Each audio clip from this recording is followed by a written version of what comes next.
Salut les artistes, c'est Enjoy, bienvenue dans cette nouvelle vidéo. La semaine dernière, je vous ai sorti une vidéo où je vous présente tous les types de reverb et je vous ai promis que si on arrivait à 500 pouces bleus sous la vidéo, eh bien je vous ferai un tuto pratique sur comment configurer sa reverb comme un pro. Vous avez relevé le challenge, maintenant c'est à moi d'assurer, pas le choix. Donc sans plus attendre, je vais enregistrer ma voix sur une de mes prods et on va ouvrir le plugin de reverb que vous avez sélectionné dans ma précédente vidéo en commentaire. Donc c'est la Valhalla Reverb que vous avez le plus cité et de mon côté ça m'arrange que vous ayez sélectionné cette reverb parce que si vous savez maîtriser la Valhalla Reverb, vous pouvez maîtriser toutes les autres reverbs. Alors c'est parti pour le tuto. J'arrive sur YouTube avec aucune prétention. Demain je fais un tube avec la réverbération. Je pense qu'on a tout ce qu'il faut pour le tuto. C'est parti. Ok, alors nous voilà sur FL Studio, on retrouve notre prod qui est juste en haut avec l'enregistrement que je viens de faire juste en dessous. Donc si je vous fais écouter seulement la prod avec l'enregistrement, ça donne ça. J'arrive sur YouTube avec aucune prétention. Demain je fais un tube avec la réverbération. Bon, on n'entend rien et c'est tout à fait normal. Alors notre voix, je l'ai enregistrée dans un bus voix. Ce bus voix, je l'ai relié à un insert que j'ai appelé Comp EQ où je vais compresser ma voix. Je vais lui mettre un petit DSR, j'ai mis un petit autotune pour être dans la bonne tonalité, ainsi qu'un petit EQ. Donc cette fois-ci avec les effets, si on écoute, ça donne ça. J'arrive sur YouTube avec aucune prétention. Demain je fais un tube avec la réverbération. Bon, vous avez vu avec les effets, la voix est bien plus en avant et on l'entend mieux. Alors c'est vrai que j'ai pas précisé, mais dans notre cas, on va ajouter de la reverb sur une voix. C'est un petit peu plus compliqué que de rajouter une reverb sur un instrument parce qu'il faut que la voix reste audible. Alors que l'instrument, c'est un petit peu moins grave parce qu'il n'y a pas de parole. Donc on relie notre voix à la reverb comme ici.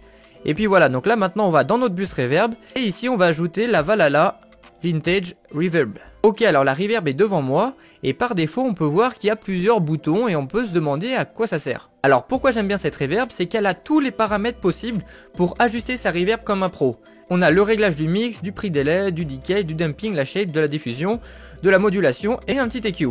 Donc moi dans ce tuto, mon but c'est que vous compreniez l'utilité de chaque paramètre et lesquels ils sont vraiment utiles à paramétrer. Donc avant de passer aux explications, on va juste écouter par défaut qu'est-ce que ça donne. J'arrive sur YouTube avec aucune prétention. Demain je fais un tube avec la réverbération. Bon, là on entend tout de suite que la voix est noyée dans la reverb. Donc dans un premier temps, on va baisser l'effet reverb sur justement l'insert reverb. Donc là cette fois-ci, si on écoute par défaut toujours. J'arrive sur YouTube avec aucune prétention. Demain je fais un tube avec la réverbération. Donc pour bien entendre la voix, ce que je vais faire, c'est que je vais couper la prod. J'arrive sur YouTube avec aucune prétention. Demain je fais un tube avec la réverbération. Ok, donc c'est un petit peu mieux, mais c'est pas parfait. Alors quand on décide de mettre en place une reverb, surtout sur une voix, eh bien on a besoin d'ajuster le pré-delay et le decay. Alors qu'est-ce que le pré-delay? Eh bien c'est le temps entre l'émission du son et la réception de la première réflexion. Je m'explique. Donc petit exemple pour bien comprendre, ici le pré-delay il est au minimum, c'est-à-dire que la reverb elle va arriver d'un coup. J'arrive sur YouTube avec aucune prétention. Demain. Maintenant je mets le pré-delay à fond et la reverb va arriver une demi-seconde après que j'ai prononcé les premiers mots. J'arrive sur YouTube avec aucune prétention. Demain.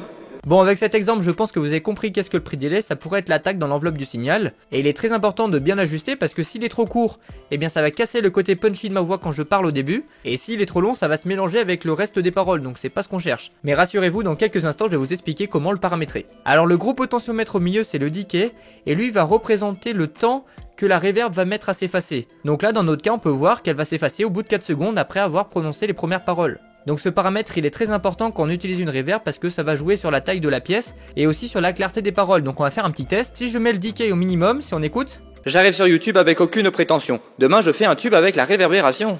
Comme elle est courte, on a l'impression qu'on n'a pas de reverb et là si je mets à fond. J'arrive sur YouTube avec aucune prétention. Demain je fais un tube avec la réverbération. Elle va mettre 70 secondes pour s'arrêter. Donc vous l'avez compris, le pre-delay et le decay sont des paramètres incontournables quand on veut mettre en place une reverb sur une voix. Et j'irais même à dire que si vous devez retenir une seule chose de cette vidéo, c'est comment les paramétrer. Alors je vous explique ça tout de suite. Alors pour paramétrer ce decay, il est très important de connaître le BPM du morceau.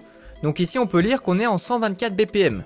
Alors pour connaître la valeur idéale en connaissant le BPM, il suffit de faire un petit calcul mathématique vraiment très simple. Donc vous prenez une calculatrice et vous faites 60 000 divisé par le BPM, 124, c'est égal à 4,83 secondes. Donc ce que vous allez faire, c'est qu'ici vous allez sur 4,83 secondes. Donc le temps qu'on vient d'inscrire ici représente le quart de la note. C'est-à-dire que la reverb elle va durer un quart de la note à ce BPM là. Donc maintenant on va écouter ce que ça donne. J'arrive sur YouTube avec aucune prétention. Demain je fais un tube avec la réverbération. Bon là quand j'écoute j'ai l'impression que ma voix est trop noyée encore dans la reverb et que un quart de la note c'est trop court. Donc ce que je vais faire c'est que je vais rediviser par 2 cette valeur. Divisé par 2, hop, et ça donne 241. Donc cette fois-ci ça représente 1/8 de la note. Si je mets 2,41, 41, pouf. Et cette fois-ci si j'écoute, j'arrive sur YouTube avec aucune prétention. Demain je fais un tube avec la réverbération. Ah là c'est beaucoup mieux, on a une reverb plus naturelle. Donc pour le decay on est bon, maintenant il ne reste plus qu'à régler le pré-délai. Donc c'est plus ou moins la même technique, 60 000 divisé par le BPM et qu'on redivise par 4. Pouf, on obtient 121 si on arrondit. Donc là on écrit 121 millisecondes, pouf. Et cette fois-ci si on écoute, j'arrive sur YouTube avec aucune prétention. Demain je fais un tube avec la réverbération. Ah c'est bien mieux.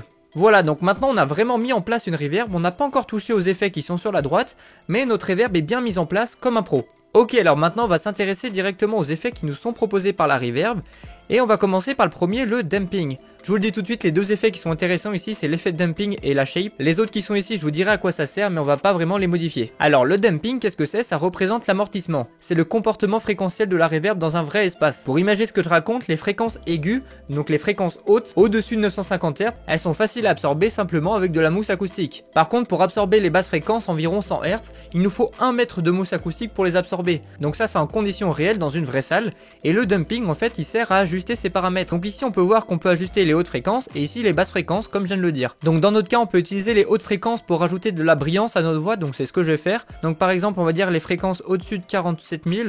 Et bien ici, je vais dire que les fréquences au-dessus de 40 000, et ben je vais moins les atténuer. Donc je vais plus les entendre. Mais par contre, les basses fréquences, donc en dessous des 280 Hz, voilà, je veux que le temps soit divisé par 2. Donc on va mettre 0,5 fois le decay. Donc la réverbération des fréquences basses durera 2 fois moins longtemps que les fréquences hautes par exemple. Là cette fois-ci si on écoute, j'arrive sur YouTube avec aucune prétention. Demain je fais un tube avec la réverbération. Cette fois-ci si je fais résonner plus longtemps les fréquences basses, j'arrive sur YouTube avec aucune prétention. Demain je fais un tube avec la réverbération.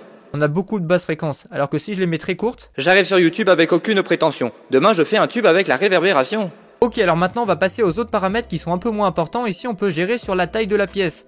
Donc par exemple la taille elle fait 100%, donc la pièce, on peut changer la pièce ici, on peut mettre une room. J'arrive sur YouTube avec aucune prétention. Demain, je la mets plus petite. J'arrive sur YouTube avec aucune prétention. Demain, indirectement quand on joue avec la taille de la pièce, et ben ça va affecter aussi le decay. Donc là on voit que ça bouge pas, mais dans le logiciel ça va bouger. Donc là je remets à 100% parce que j'aimais bien l'effet que j'avais. Ici dans l'onglet diffusion on peut gérer la density de la première réverbération, ainsi que le temps de propagation. Ici dans l'onglet modulation j'utilise jamais, mais il me semble que c'est plus qu'on utilise des synthétiseurs avec des modulations, et par conséquent c'est pas très utile dans notre cas pour les voix. Et enfin le dernier effet proposé, ben c'est les Q, parce que oui la reverb, même si c'est un effet qu'on rajoute, ça va prendre de la place dans notre spectre audio, donc c'est important de pouvoir l'ajuster. Personnellement j'aime pas l'utiliser ici, je préfère largement rajouter sur mon bus de reverb un petit EQ que je vais ajuster manuellement. Et comme ça si on écoute, j'arrive sur YouTube avec aucune prétention. Je remets les basses fréquences.